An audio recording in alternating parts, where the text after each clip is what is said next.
Hello, parenting class. It is great to be back and teaching you about the stages of labor. I gotta say, I'm pretty bummed not to be doing this in person. This is probably my favorite lesson, my favorite week, because I have lived through most of this and I love seeing the horrified expressions on all of your faces. So if you want to take a picture of yourself or film yourself watching the live birth and send that to me, I would absolutely adore that. But anyways, we are here to talk about these stages of labor. Now today I'm just going to focus on a routine vaginal delivery. There are all kinds of complications that can happen when you give birth. I myself lived through it and had to have a C-section. I'm going to get to that in another day because there's going to be enough information here. Please make sure you check out some of the media that I've linked to you. Again, this is all stuff that I would have shown you had we been in class. And it is a fantastic way to kind of experience the beauty that is labor and delivery. I especially love the Try Guys series where they attempt to deliver a baby because I think it's not really, they use like a medical thing. I think that's great because it really shows you like 3D how it would look. Them attempting labor pains is just funny, but there's also some really good information from an obstetrician gynecologist who is a doctor who specializes in the female reproductive system and delivering babies. I've also linked a live vaginal birth, which I hope you will watch because it is very informative to see what it's like. And the I didn't know I was pregnant, that one is more fun. You don't have to watch that one. It's about 20 minutes. But again, had we been having our regular classes, we definitely would have watched it and talked about it. The other little videos that I've included are what happens when your body goes through a contraction, as well as there's one with a lady with a balloon, which is an excellent demonstration of thinning and effacement, which will make sense when I get to that. Again, I'm super bummed because I'd planned to do that with you guys this year.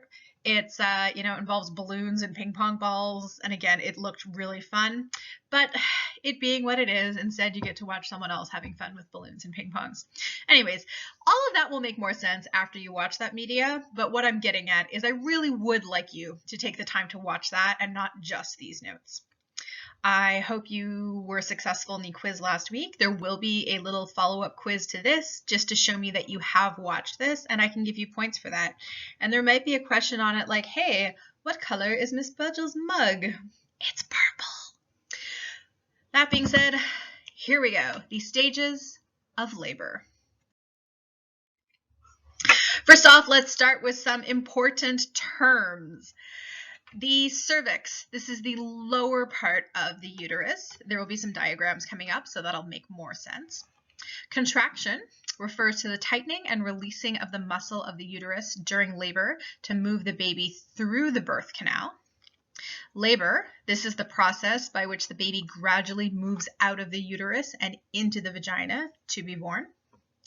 Dilation, the word dilation just means to open wider, but when we're talking about it in terms of childbirth, it's when the cervix opens wider. And again, the cervix is that lower part of the uterus. Effacement is when the cervix gets thinner as it dilates. Again, please watch the video of the lady with the balloon because it's an excellent demonstration of effacement and dilation. Transition. In labor, this means shifting from one stage of labor, which is all about the cervix opening, then to the stage where the baby starts to descend through the birth canal. And then finally, placenta. This is the tissue that connects the developing baby to the uterus. And once baby is gone, there is no more need for it, so mom has to push that out as well. So there are 3 stages of labor. Stage 1, the contractions that help open the cervix. Stage 2, baby is actually born into the world. And stage 3, the placenta is expelled. So before labor begins, mom is pregnant, walking around, we can see, now I figured out that I can actually use my little pen. This is an exciting day. So here is the cervix down here. Ooh, I can circle it. And you can see it is closed. Important reason for that, it's keeping all the amniotic fluid, which is what the baby is swimming around in. There is something very gross called the mucus plug, which is exactly what it sounds like. It is what is in between the cervix, and it's literally like just like a little like piece of mucus that is plugging up the cervix and keeping everything in. One of the early signs that you are in real labor is when your mucus plug falls out. So you like go to the bathroom and you're like, hey, what's that? I say gross. It's beautiful and wonderful and a miracle and blah, blah, blah. But it's also a little bit gross. So the mucus plug is in between the cervix is closed, and baby is, locked and loaded, head is down, ready to go. But this is before labor has begun. This is just like normal pregnancy. Then, once we get into the first stage of labor, contractions start pulling up on the cervix, which soften it and thin it and allow it to open. So I'm just going to, no, I can't jump back. Okay, in the picture of the cervix is pretty thick, and then as it opens up, it starts to get thinner, and that's what's meant by that. So before you give birth, you're having your checkup with your obstetrician. They'll actually reach up and they'll feel your cervix and they'll say like, oh yeah, it's nice and soft, things are coming along. They can check and see like, oh yeah, you're already like 1 or 2 centimeters dilated, opening up on the way, things are progressing. You can be a pregnant woman and, be towards your final stages of pregnancy, and you can walk around being 2 or 3 centimeters dilated for a very long time. I remember the last 2 weeks of my pregnancy with my daughter, I was like, I went in for my appointment. He's like, oh yeah, you're 2 centimeters dilated. I'm like, oh my God, I'm having the baby. And he laughed at me. He's like, no, you got some time. So your body, this first stage of labor, it's not like what you see in the movies. It's like your uterus is practicing doing these like contractions to kind of start slowly opening. It's a very slow and gradual process. Mom may also experience something called Braxton Hicks contractions, which are, I don't say they're fake contractions because they hurt and you feel them, but it's not real labor. It's just kind of like the warm up to all of that. So once you're into the real first stage of labor, the contractions start to increase. And so they get stronger. You can feel them very much. At first you're like, oh, am I feeling a contraction? Am I not? I'm not sure.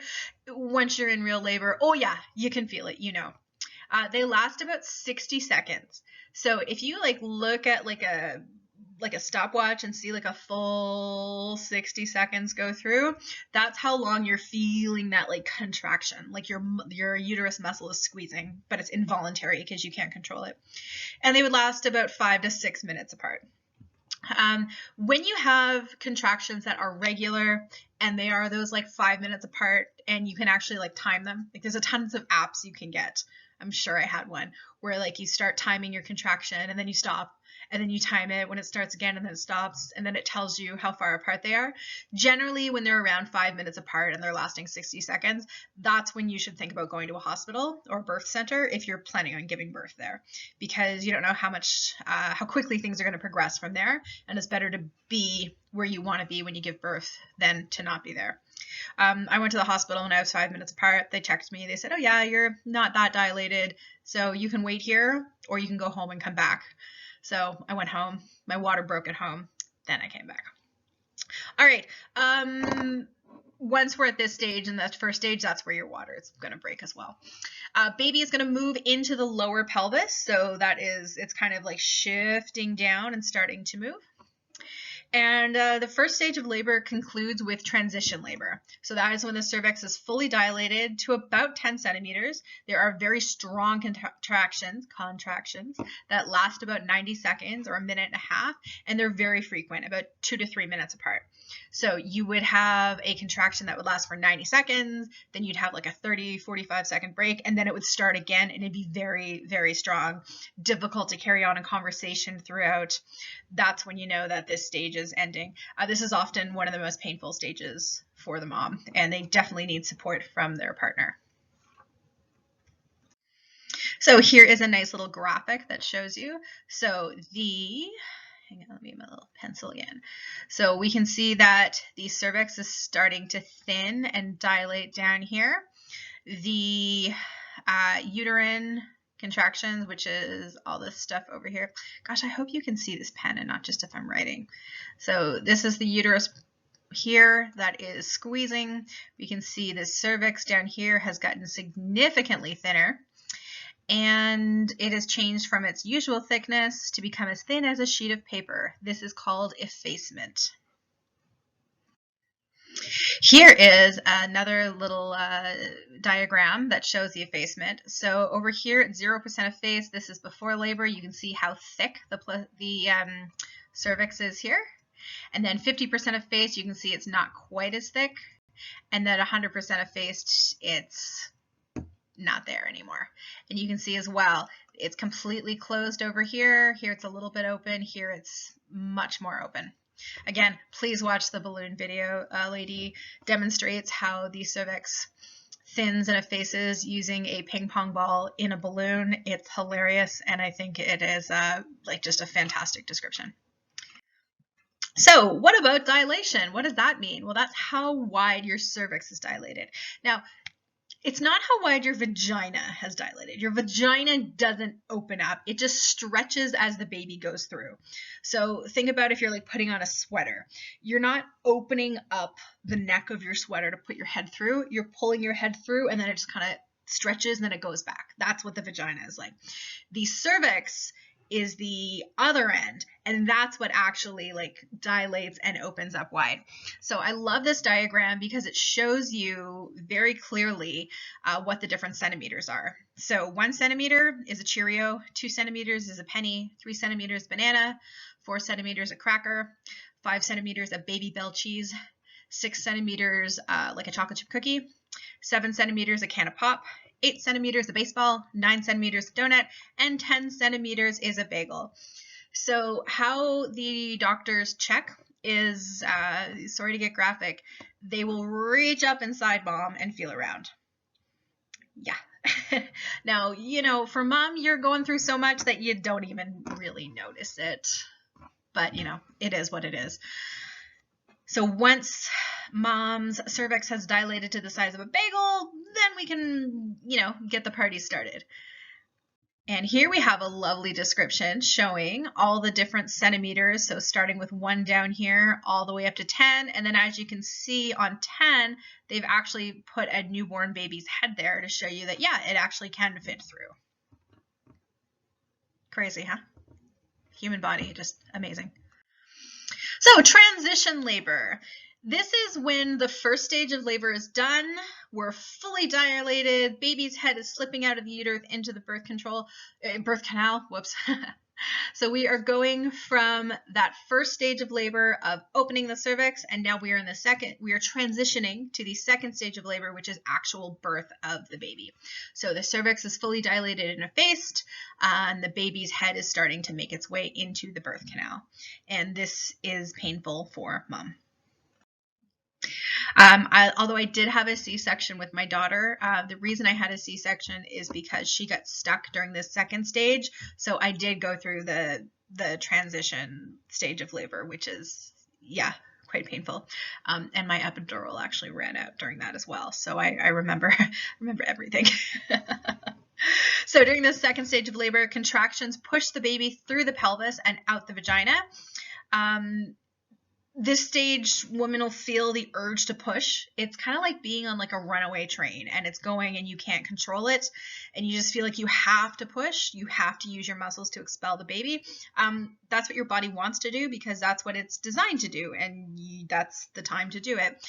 Pushing during the first stage isn't going to do anything except maybe tear, because if the cervix is not fully open and fully effaced, you're not going to get anything done. It's just going to tire you out. So the second stage is where it's safe to push.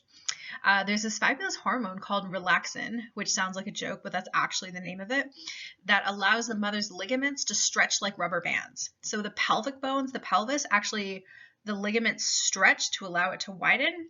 And this is what also allows the vagina to stretch as that giant baby comes out, and allows it to go back down again.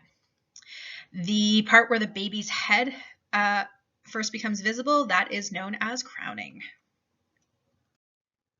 So here is another diagram to show the second stage of labor. So crowning, the top of the head appears at the opening of the birth canal right here. Then the second stage of labor, the head emerges, so it pops out.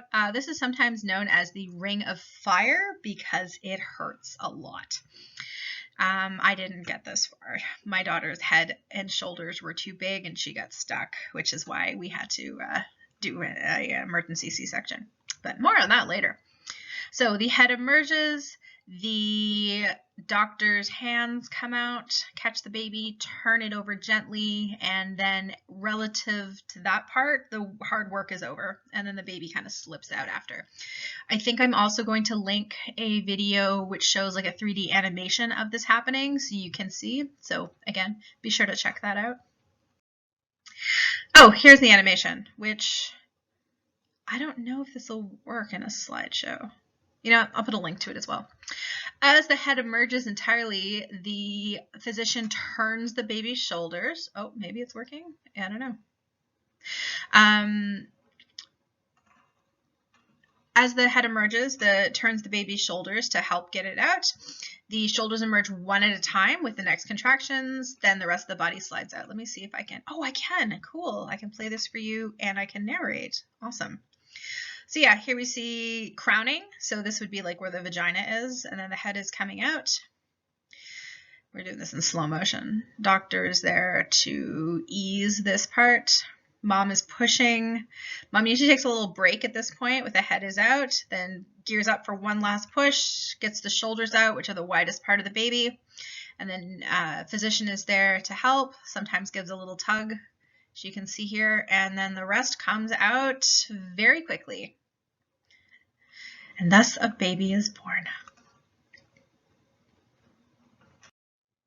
And here we are into the third stage of labor. Isn't that a lovely graphic to surprise you guys with? This is an actual real-life placenta. Not mine. I don't know what happened to mine. I'm assuming it was destroyed as medical waste. Wasn't interested in keeping it for sentimental purposes. I know some people do. More power to you. Not my deal. So the third stage of labor, mother feels a few more contractions. They're significantly less painful and also feels the urge to push. The placenta separates from the uterine wall, so inside the uterus, and the mother pushes the placenta out and gives birth to that. It's very important that the placenta all come out because it's no longer being used, and it can make the mom really sick if some of it gets left behind and goes bad. In the case of having a C-section, the doctors are responsible for removing it. And here's a lovely graphic as well. So the woman gives birth to the placenta, which is no longer needed by the baby because the baby's out. We can see the umbilical cord is hanging out, right, because it came out and was attached to the baby. And that concludes our lesson on vaginal delivery. I hope this was enjoyable and that you learned something. Please don't forget to watch the media, and next week there will be a follow-up Google Form quiz, so that way you get points for watching this. Have a lovely day, my dears, and I look forward to seeing you soon.